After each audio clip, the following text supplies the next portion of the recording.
Hello, I'm continuing and concluding my reviews on the Sometimes They Come Back movies with Sometimes They Come Back for More.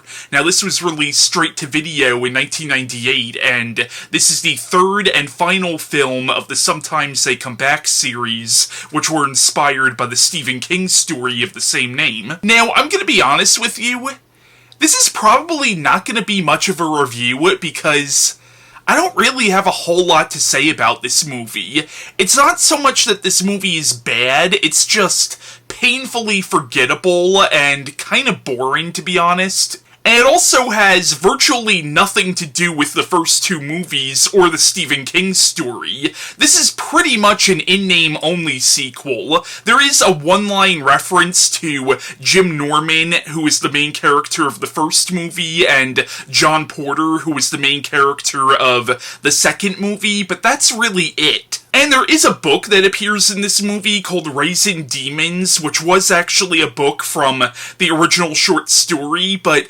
again, that's really it, and all the references to Sometimes They Come Back feel very shoehorned in. Like, seriously, let's say you're watching this movie on TV and you don't have access to the TV guide, so you don't know what you're watching. Even if you've seen the first two movies or read the original Stephen King story, I almost guarantee you that you would never guess that this movie is related to those. But basically, the plot of the movie is the US military has this top-secret mining operation in Antarctica, and at this base, this man named Schilling has pretty much gone on a massacre, killing everybody there. So, these two military operatives go down to take Schilling out, and when they get there, they discover two survivors, and what happens is, it turns out that Schilling's victims are coming back from the dead, and it turns out that this mining operation has uncovered the gateway to hell, and Schilling now plans on bringing forth Satan into our world, initiating Armageddon. Now, one of these military operatives, a man named Sam Cage, ends up being the main character of the movie, and it turns out that he does have a connection to Schilling that I won't give away, and it turns out he also has a very dark past, and he's not all he claims to be.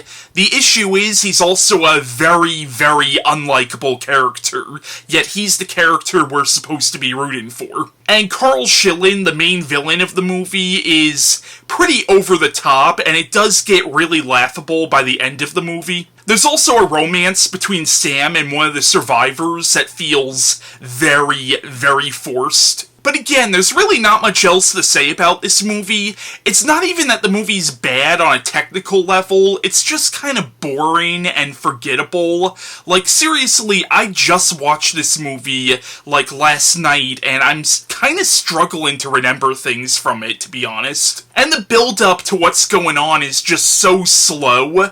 Now, I don't mind slow burns as long as I'm invested in the story. The issue is, I really didn't give that much of a shit about this story. And again, it's not terrible, but there's just nothing to it. And as a sequel to Sometimes They Come Back, it kind of fails because it barely has anything to do with it. Now, the Sometimes They Come Back series is going to be the last franchise I'll be reviewing for Horror Month of this year.